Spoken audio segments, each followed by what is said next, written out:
I'm Jeff Fitzgerald, and you're watching the Feral Thomist. This is a three-part series on humility, and so this is the introduction. In part one, we talk about our current situation, the human condition, and the idols that come from our pride that hold us back from living this life of humility, and the intellectual conversion involved with that.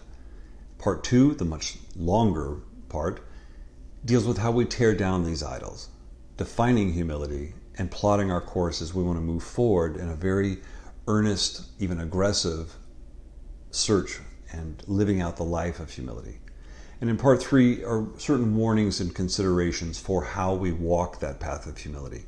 There's many pitfalls, many potholes, and we have to be extremely careful walking that path. I should know, because I have lost my way so many times, and I want to do anything I can to help you not make the same mistakes. Now, in teaching on humility or presenting on humility, there's a couple of issues or problems that inevitably come up. The first is the accusation that there's a certain hubris in even thinking that one can teach or present a lesson on humility, because by definition that would sound like pride. Please understand, this isn't coming from pride. I'm only passing on to you what the church teaches in the scriptures, in the tradition, the fathers, the saints, St. Thomas, our common doctor. What their teaching is. I bring you nothing new. This is only what they teach, and therefore I give sources, I give citations. I do not speak for myself.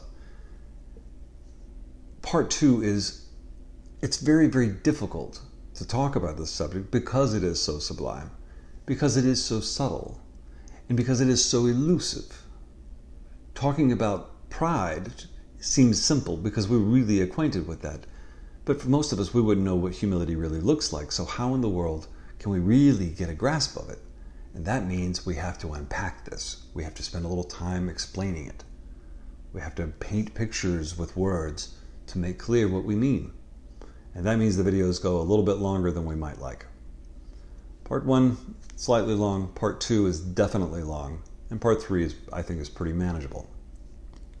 Now, because part two is so long, I'm presenting it in two ways. The first was a long form in its full length. I'm in the middle of editing it now, but I know it's long. But those of you who like that long format to hear it in one stretch, it will be there for you in that way. For those who would like it broken up into more manageable pieces, I'll be having it as like part two, then part A and part B of that part two, to make it a little more accessible, and so you can hear the first part, let it digest, then go to the second if that's what you choose to do. Lastly, Catholic media is quite often these days kind of like the preaching from the pulpit. It's there, and it's not that it's bad, it's that it leaves a lot of us starving. That's why a lot of people come to YouTube. There's a lot of good channels on YouTube. A lot of good channels, and I subscribe to several. And I'm the first to say, though, a lot of them are news-based or commentary on the news. There's a real place for that, and it's important. But it cannot be the only kind of Catholic channels we have. We must also keep the spiritual life at the forefront of our minds, because in these changing, confusing times, it's very, very easy to get bogged down, just like any other news outlet that we watch, and become information junkies. We have to be very careful about that. It will be distracting us from the life of prayer.